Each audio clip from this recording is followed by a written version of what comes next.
تقتلوا أولادكم خشية إملاق نحن نرزقهم وإياكم إن قتلهم كان خطأ كبيرا صدق الله العظيم۔ والدین کے حقوق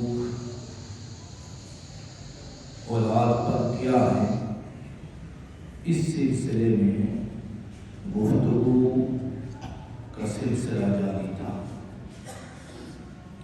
اللہ تعالیٰ نے قرآن مجید میں تقریباً 12 مقامات پر والدین کے ساتھ حسن سلوک کا ذکر فرمایا ہے۔ مختلف مقامات پر مختلف انداز سے، مختلف طریقوں سے، اور کچھ بنی اسرائیل کے پہلے ادوار کے واقعات کو ذکر فرما کر یہ ارشاد فرمایا کہ ہم نے ان سے بھی وعدہ لیا تھا کہ اپنے والدین کے ساتھ حسن سلوک سے پیش آنا۔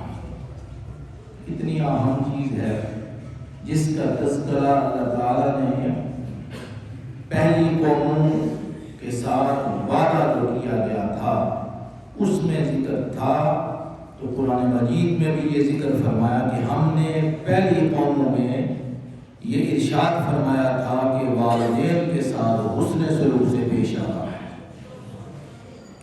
حسن سلوک اچھی عادتیں، نیکی، حسن نیکی کو کہتے ہیں، یعنی والدین کے ساتھ اچھی طرح پیش آنا، اچھائی کے ساتھ پیش آنا، اور اچھائی میں جو جو لفظ آتا ہے، جو جو معنی آتا ہے، سارے کا سارا اس کو شامل ہے۔ وسیع المعنی لفظ ہے، یہ نہیں ارشاد فرمایا کہ خدمت کرنی ہے عظمت نہیں، تعظیم کرنی ہے خدمت نہیں، خدمت کرنی ہے تعظیم نہیں۔ اللہ تعالیٰ بہت دفعہ ایسا لفظ ارشاد فرماتے ہیں کہ اس کے اندر جس قوم کا بھی آدمی ہو، جس زبان سے تعلق رکھتا ہو اور جس زبان کو وہ سمجھتا ہو، سب کے لیے یہ ایک ایسا لفظ ارشاد فرماتے ہیں جو سارے معنی کو مدھول ہوتا ہے، اور اتنا وسیع المعنی لفظ ارشاد فرماتا ہے حسن سلوک کرو۔ والدین کے ساتھ کیا کرو؟ حسن سلوک کرو۔ اب حسن سلوک پہ اس کا جو بھی انداز ہو، جس قوم میں، جس معاشرے میں، جن لوگوں میں حسن سلوک کا جو انداز بھی ہو، وہ ارشاد فرمایا کہ والدین کے ساتھ اسی طرح۔ اس میں ہر قسم کی خدمت آتی ہے، ہر قسم کی خدمت اس میں شامل ہوتی ہے، ہر قسم کی اطاعت اس میں شامل ہے، ہر قسم کی عزت، تعظیم، حسن سلوک، یہ سارے کا سارا اس میں شامل ہے۔ مالی خدمت کرنا، خدمت 2 طرح کی ہوتی ہے، ایک ہاتھ کے ساتھ خدمت کرنا، ایک تعاون کرنا، ایک مالی خدمت کرنا۔ فرمایا اس لحاظ سے بھی والدین کے ساتھ فرمایا کہ ان کی خدمت کرو۔ بقدر طاقت جتنی انسان کو، فرمایا بقدر طاقت، ہر جائز حکم والدین کا مانو، لیکن والدین کا حکم ماننے کے لحاظ سے یہ نہیں ہے، لامحدود نہیں ہے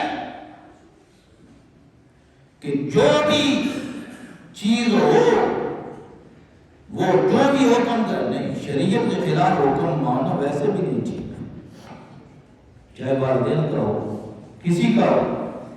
شریعت کے دائرے میں رہ کر، شریعت کے دائرے میں رہ کر حکم ماننا والدین کا لازمی ہے، اور کوئی حکم اپنے والدین کا اس طرح کا مانتا ہے جو شریعت سے باہر ہے، تو وہ حکم ماننا بالکل لازمی نہیں ہے۔ شریعت کے دائرے میں رہ کر حکم، اللہ رسول کا حکم کہ والدین کا حکم مانو، لیکن اگر اللہ اس کے رسول کا نے جو دائرہ بنایا ہے اس سے بھی باہر نکل جائے اور پھر کہنے کہ اپنے والدین کا حق اس کا حق ہے وہ میں حکم مان رہا ہوں، یہ نہیں ہوتا۔ لہذا خلاف شرع کام میں بالکل جائز نہیں ہے کہ والدین کا وہ حکم مانے۔ بات سمجھ لیں آپ، یہ بہت دائرہ وسیع ہے کہ اولاد پر کتنے حقوق ہیں، کیا حقوق ہیں۔ ہر شخص اپنی وسعت کے مطابق، اپنی طاقت کے مطابق، اپنی جو اس کی طاقت ہے اس کے مطابق اپنے والدین کی خدمت کرے، عظمت بجا لائے، تعظیم کرے، حسن سلوک کرے، اور اگر نہیں کرے گا تو اللہ رسول کا وہ مجرم ہے، وہ شخص براہ راست اللہ کے ساتھ یہ حقوق براہ راست اللہ کے ساتھ، اللہ اس کے رسول کے ساتھ تعلق رکھتے ہیں، اور اللہ اس کے رسول اس کو پوچھ سکتے ہیں، سوال کر سکتے ہیں کہ ہم نے تجھ پر یہ خدمت، یہ عظمت، یہ تعظیم، یہ حسن سلوک، یہ ساری کی ساری چیز پر لازم کی تھی لیکن تو نے نہیں کی، یا اس کا جواب دے۔ اس کے بعد اولاد کا حق والدین پر، اولاد کا حق والدین، یہ بیان ہوا، اس کا دائرہ وسیع ہے۔ میں پہلے بھی عرض کیا، جو شخص اس طرح کی معلومات چاہتا ہے، علم چاہتا ہے تو وہ پوچھے، پڑھے۔ اب یہ ہے کہ اولاد کا حق والدین پر، یعنی والدین پر اولاد کا حق کیا ہے۔ اسلام سے پہلے یہ بات ایک ذہن نشین رکھیں، اسلام سے پہلے والدین کو اولاد پر لامحدود اختیارات تھے۔ جملہ بڑا عام ہے۔ اسلام سے پہلے والدین کو اولاد پر لامحدود اختیارات تھے، اسی لیے وہ اپنے بچوں کو قتل کرتے تھے۔ وہ سمجھ بیٹھے تھے کہ ہمارا حق اولاد پر لامحدود ہے، کسی دائرہ اختیار میں نہیں آتا، ہم اپنی اولاد سے جو چاہے کرتے پھریں، کوئی ہمیں پوچھنے والا نہیں۔ لیکن نہیں، اسلام نے آ کر ان اختیارات کو محدود کیا اور فرمایا کہ یہ تیری پراپرٹی تو ہے لیکن کن شرائط کے تحت ہے۔ یہ نہیں ہے کہ تو باپ ہے، تو والدہ ہے اور تیرا حق اس پر ہے کہ تو لامحدود اختیارات جو مرضی کرتا پھرے۔ نہیں، یہ نہیں ہوتا، اس طرح نہیں ہے۔ اسلام نے حقوق عطا فرمائے ہیں، والدین پر اختیارات ہیں لیکن لامحدود اختیارات نہیں ہیں۔ پہلی بات تو یہ ہے کہ اولاد کو اللہ تعالیٰ نے پیدا فرمایا ہے، اللہ تعالیٰ نے پیدا فرمایا ہے، والدین سبب بنے ہیں اس کا۔ اب والدین کو اللہ نے یہ حکم فرمایا ہے کہ اس کی نشو و نما کریں، اولاد کی کیا کریں؟ نشو و نما کریں، اور اولاد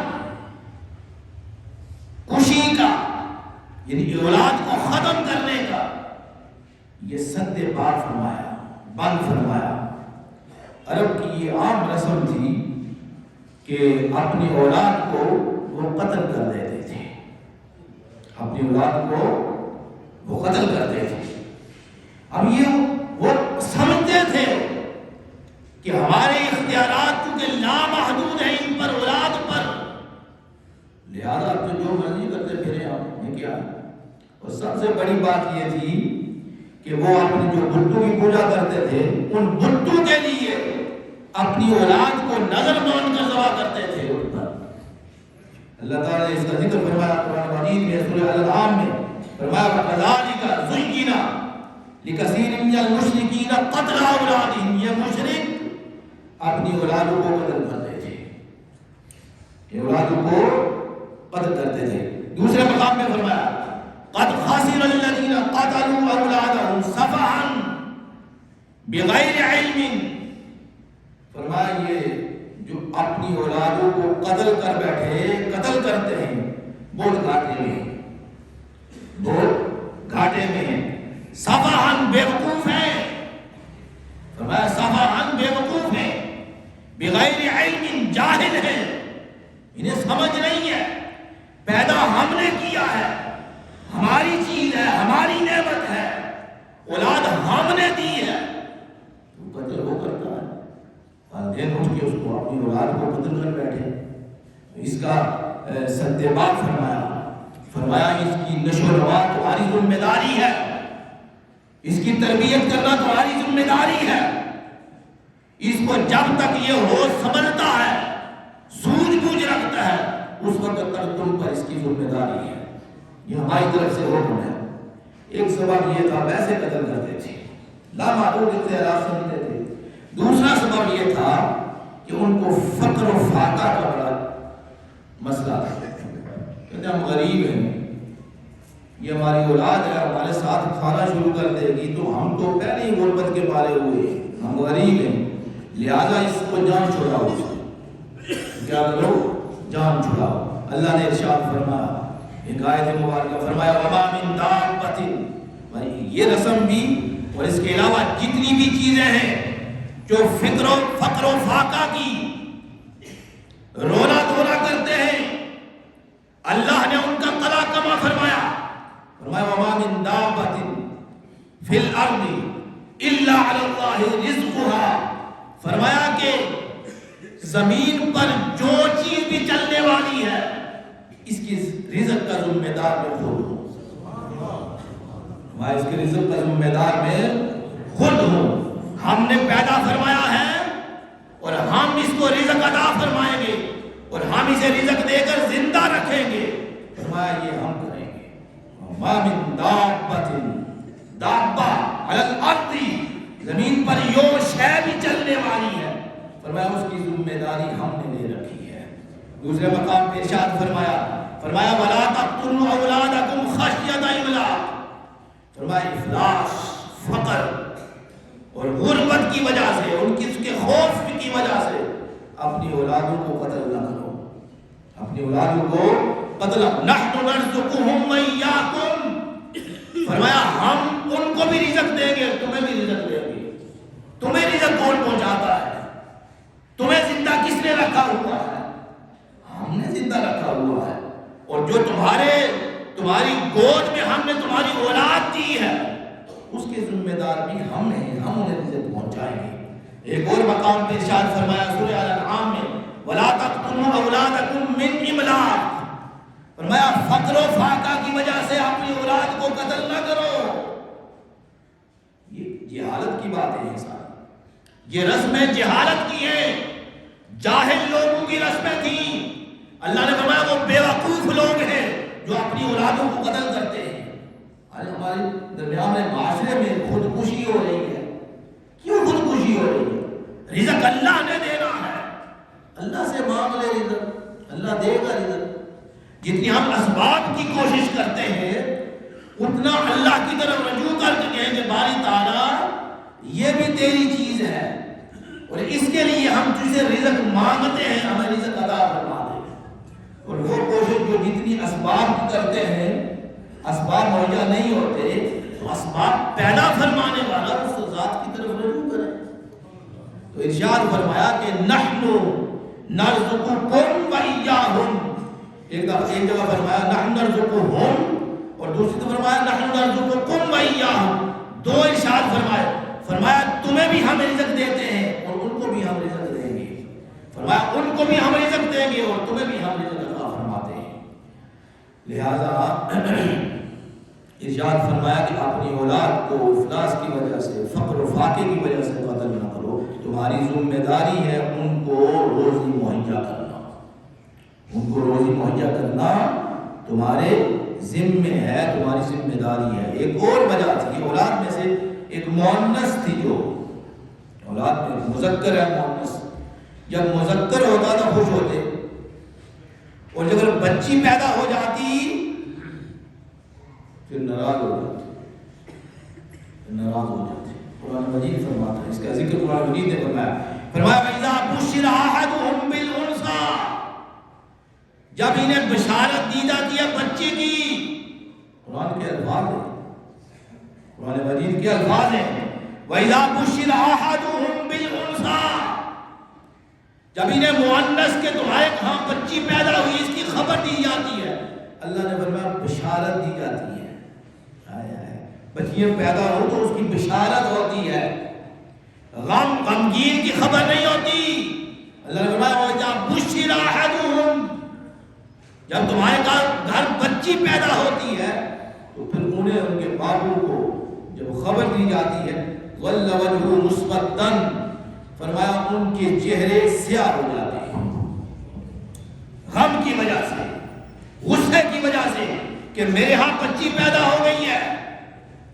مُسْوَدًّا وَهُوَ كَظِيمٌ, اور غصے کے مارے اندر ہی اندر پی جاتے ہیں.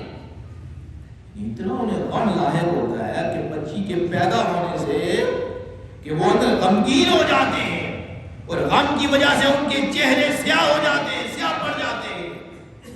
وَهُوَ كَظِيمٌ, اور غصے کی وجہ سے اندر سے وہ کیا ہونے لگتے ہیں, ایسے مضطرب ہونے لگتے ہیں. پھر کیا سوچتے ہیں؟ قرآن مجید نے پورا ذکر فرمایا تَوَارَى مِنَ الْقَوْمِ مِنْ سُوءٍ مَا بُشِّرَ بِهِ أَيُمْسِكُهُ عَلَىٰ هُونٍ أَمْ يَدُسُّهُ فِي التُّرَابِ. ان کی کیفیت کو بیان فرمایا کیا کرتے ہیں, کہتے ہیں کہ میں قوم کے سامنے اپنا چہرہ کیسے دھروں گا, غم کے مارے میں غمگین ہو گیا, مجھے آر ہو گئی,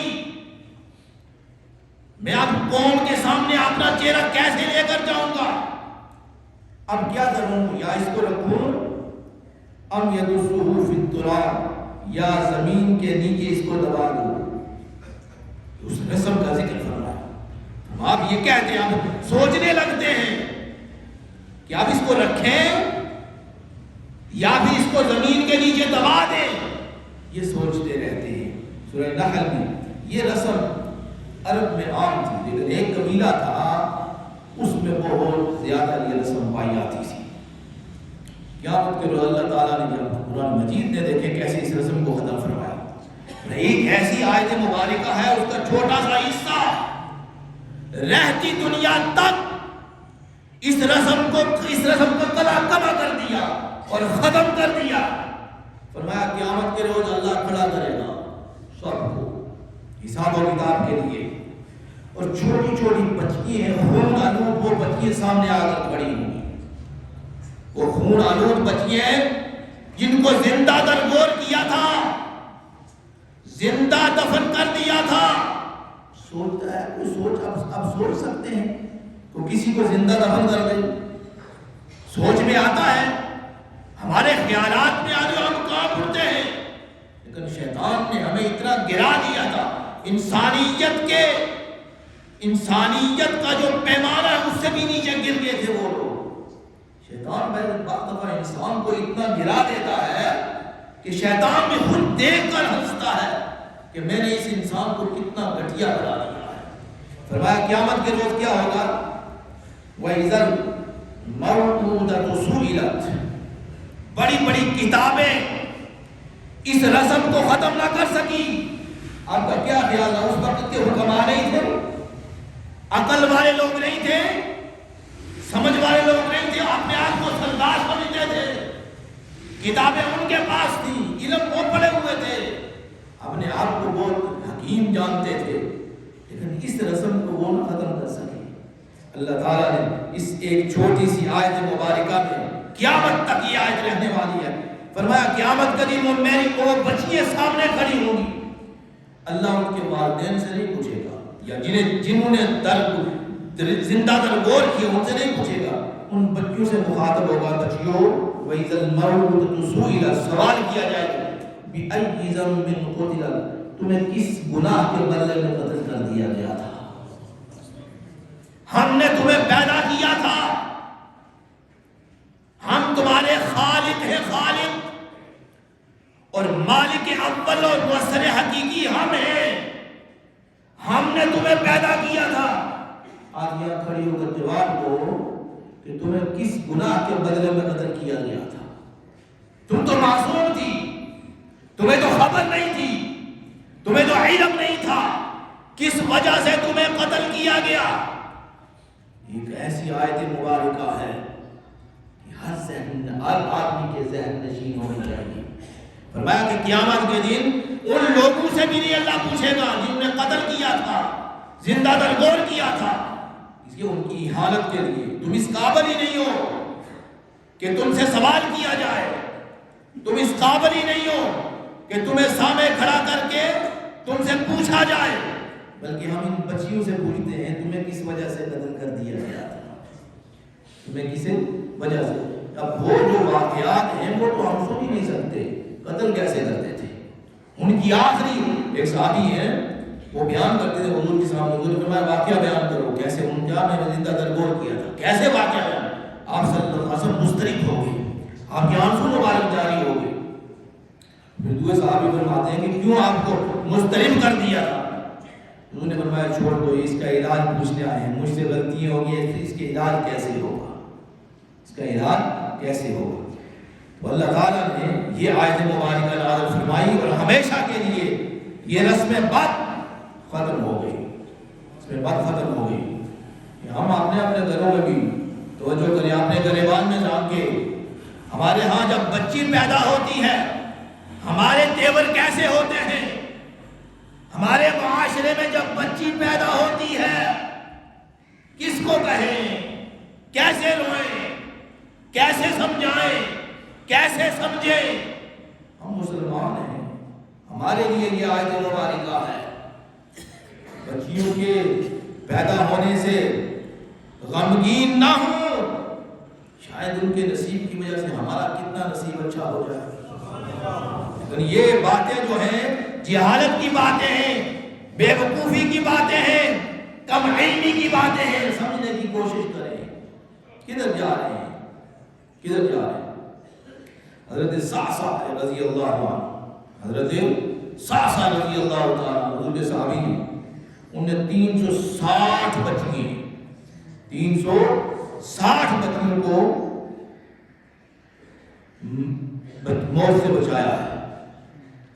360 بچیوں کو جو زندہ درگور سے لے لیتے تھے، ان کو خود پالتے تھے، موت سے انہوں نے بچا لیا۔ ایک اور صحابی تھے آپ صلی اللہ علیہ وسلم، وہ ایک اور صحابی تھے، وہ بھی اسی طرح بچیوں کو پالتے، آپ لے آتے تھے، اپنے گھر میں پالتے تھے، جب جوان ہوتی تھی پھر اس سے رابطہ کرتے تھے، اس کو میں اپنے پاس ہی رکھوں یا تجھے دے دوں۔ بعض صحابہ کرام نے کیسے کیسے کام کیے، اور حضرت صعصع رضی اللہ تعالیٰ انہوں نے 360 بچوں کو اس طرح بچایا۔ آپ صلی اللہ علیہ وسلم نے ارشاد فرمایا، حدیث مبارکہ اس کا مفہوم یہ ہے، فرمایا بچوں سے حسن سلوک کرو، اور جس نے حسن سلوک کیا فرمایا وہ بچیاں تمہارے اور آگ کے درمیان آ جائیں گی، فرمایا دوزخ کی آگ اور تمہارے درمیان وہ بچیاں آ جائیں گی، آڑ بن جائیں گی۔ اور ایک حدیث مبارک کا مفہوم یہ ہے، انہوں نے فرمایا کہ جس نے بچی کو پالا، اچھا رکھا، حسن سلوک کیا، ارشاد فرمایا میں اور وہ قیامت کے دن ایسے ہوں گے، میں اور وہ قیامت کے دن ایسے ہوں گے۔ اللہ تعالیٰ سمجھ عطا فرمائے۔